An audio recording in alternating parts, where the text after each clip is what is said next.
ሰላም ሰላም ውድ የተከበራችሁ የቻናሌ ተከታታዮች ሰላማችሁ ይብዛልኝ በያላችሁበት የኔ ውድ ቤተሰቦች።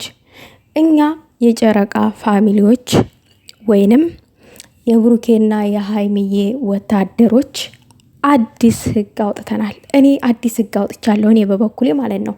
ሰሞኑን እነ ጠንፌ በሃይሚና በብሩኬ ላይ አድበው ተነስተው ነበረ። ሲያሻቸውም አካውንት እየቀየሩ ብሩኬን ሃይሚን ሲዘቀዝቁ ነበረ። በተለይ ደግሞ በሃይሚ ላይ ሴት ሆነው በጣም ተነስተውባታል። እና ይቺ ወይዘሮ ማነች? ይቺ ስሟ አይሮን ነው ረሳሁትኝ። ጠንፌዋ ማለት ነው። ትናንት የመጣችው አንደኛዋ ጠንፌ እሷ ትናንትና የንቀት ንግግር አድርጋለች በንግስታችን ላይ ማለት ነው። እኔ ግን አንድ ነገር አስረግጬ ልንገራችሁ፣ በሃይሚ ማለት ነው አይደለም ጠንፌ አብርሽና ኤፋ እንኳን ወንድሞቿ ቢነሱባት እኛ ወደ ኋላ እንደማንልና ድርድር እንደማናቅ አስቀድመን ልንገራችሁ ብዬ ነው። በሃይሚ ቀልድ እኛ አናቅም። ሰው ወጥ ያለ ማጣፈጫ ያለ ቅማም አይበላውም አይደል? ውሃ ውሃ ነው የሚለዋ። እኛም ያለ ሃይሚ አንጣፍጥም አንደምቅም። እና በእሷ የመጣ ቀልድ አናቅም። ይሄን ልል የቻልኩበት ምክንያት ምንድነው? ይቺ ልጅ እኮ ለምን ትሰድቧታላችሁ? የመለኛው ሚስት እህት እኮ ነች። እንዴት እንደዚህ ታረጋላችሁ? በቤተሰብ መሃል ምናምን ተብሎ ወቀሳ ብጤ ለኔም ስለደረሰብኝ ለዛ አስፈላጊ ስለሆነ ነው ይሄን ቪዲዮ የሰራሁትኝ። የመለኛው ሚስት እህት ብትሆንስ ሃይሚን እሷ ወታ የመናገርና የማንቋሸሽ መብቱን ማን ሰጣለ? እሷ ማነች እንዴ? አሁን የመነኛው ሚስት መታ ሃይሚን ብትሰድባት ለምን ትሳደቢያለሽ? አንቺና እሷ እኩያ ናችሁ እንዴ ብለን እንናገራለን። ሀብቴ መጥቶ ሃይሚን ቢናገራት ለምን እንደዚህ ይደረጋል እንዴ? አንተ ማንጠብቀው ነገር ነው ይሄንን ብለን እንናገራለን።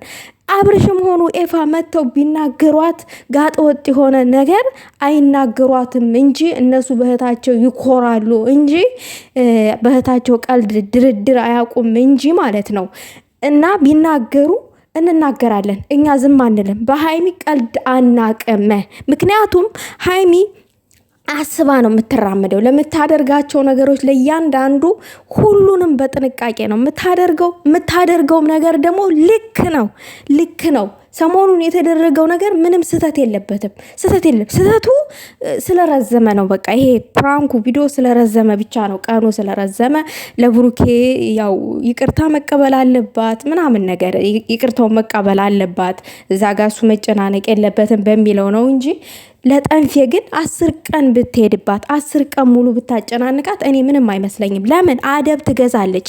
ነገ ተነስታ እንደዚህ አይነት ሴራ አታደርግም። በሃይሚ ላይ ነገ ተነስታ ሃይሚን ክብር የሚነካ ነገር አታደርግም። ጠንፌ ለመጨረሻ ጊዜ ማስጠንቀቂያ ይሆናታል ማለት ነው። ስለዚህ ሃይሚም ለዛ ነው የማንም ልቅምቅም የሰው ልክ አያውቅም ያለችው ማለት ነው። ለዛ ነው አይታችሁ ተመልክታችሁ ነው እየተነሳችሁ ስለምትሰድቧት። በቃ ሳይገባችሁ እሷ የምታደርገው ነገር ሳይገባችሁ ሳትረዱ ተነስታችሁ ብቻ ትነዳላችሁ። ስትፈልጉ ፎቶዋን በሆነ ድምፅ ታቀናብራላችሁ፣ ስትፈልጉ ትሰድባላችሁ፣ ስትፈልሱ ትዘቀዝቋታላችሁ። የሚገርመው ነገር የኛዋ ልዕልት ማለት ነው ተዘቅዝቃ ታምራለች፣ ተሰድባ ታምራለች።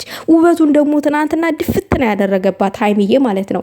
ስለዚህ እኛ ማንንም አይደለም የመነኛው ሚስት እህት መታ ሃይሚን እንኳን ተሳድባ አብርሽና ኤፋ እንኳን መተው ቢሰድቧት ሃይሚን እኛ መስሚያችን ድፍን ነው። በሃይሚ የመጣ አንሰማም፣ ድርድር አናቅም። ጠንቅቃችሁ አዳምጡ። እኔ አብርሽ ወደዋለሁ፣ ኤፋን ፍቅረኛ ነው፣ አይመለከተኝም። ይኸው ነው ባጭሩ ነገሩ። ለማንኛውም ላይክ ሼር አድርጉ። ሀሳብ አስተያየት ካላችሁ በኮሜንት አስቀምጡ። ሰው በሚወደው ሰው ድርድርና ቀልድ አያቅም። ይኸው ነው።